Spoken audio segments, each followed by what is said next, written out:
What's good, gang, gang, gang? It's Ronnie here, back at it again with a video, looking like a librarian.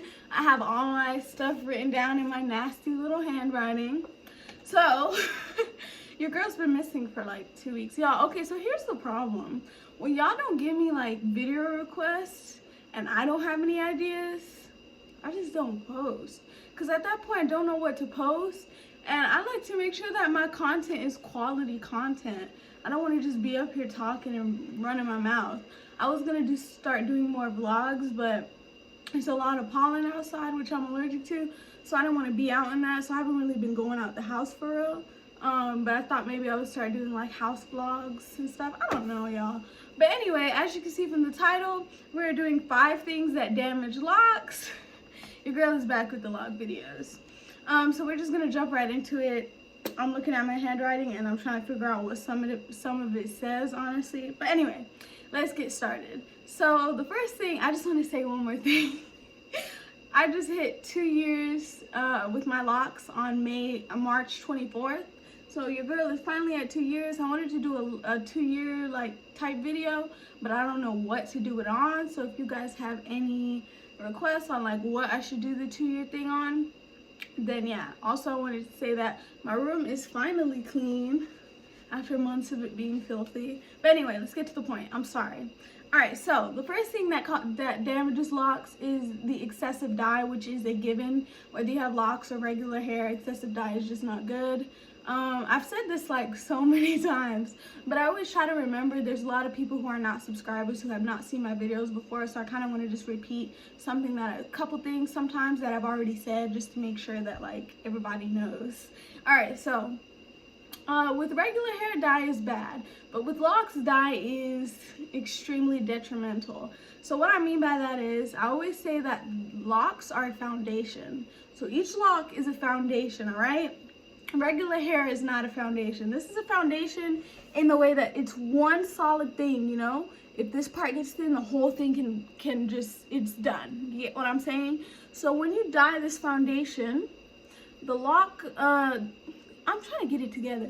The dye penetrates the lock, all right? And it's not like with regular hair where you rinse it out, it's a real quick 5-minute task and it's all out. If you do not thoroughly wash the dye out of your hair, it continues to penetrate the follicles for days, weeks, whatever. It continues to penetrate that. Those are harmful chemicals. Those are chemicals that are also not made for melanated hair. So it continues to damage and damage and damage. Now, if you're doing that once and you're keeping the moisture up and all that, then you're okay. You know, I've dyed my hair.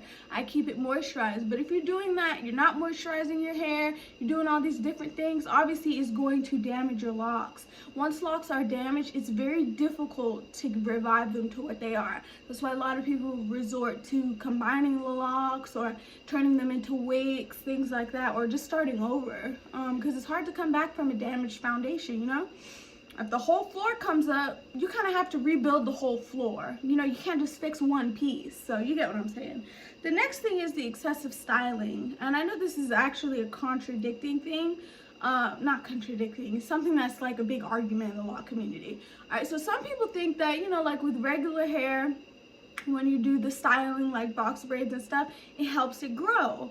But with the locks, it's different because again, it's a foundation, and you know, you're pulling and tugging on this foundation and it's becoming thinner because you're pulling on it all the time. Now it's okay to do it every now and then, you know, as like, you know, you got your retwist after 5 months, whatever, you want to get a style, they want to twist it and pull it back like this, like that's fine. But if you're doing that habitually every couple weeks, it does take a toll on the hair. Hair needs to be able to do what it needs to do. It needs to be relaxed. It needs to just flow. You get what I'm saying? So when you're pulling on it all the time, number 1, it can cause the hairline to move back. Number 2, it can rip out the edges. Number 3, you can end up with locks that end up really skinny in the middle from all the pulling, and then they just break off. So all the manipulating is okay sometimes, but it's not okay all the time. You know, even if you just wear your hair pulled back every single day, it's just not great. So I even try to limit my pulling and tugging and styling and this stuff. Lately, I've been kind of wearing my hair out. The next thing is couple of y'all actually told me this one when I first started my lock journey, and I did not believe it. It's kind of hard to talk with the retainer, y'all. That's why I probably sound stupid. But anyway, so a lot of y'all told me this in the beginning, and I kind of thought I knew it all, and I was just like, no, I don't think so. But lock jewelry, certain types of lock jewelry can damage the lock. Okay, so there are some like where the metal goes through the lock at any point, and that causes holes in the locks. Now, when there's a hole in the lock, again, it damages the foundation.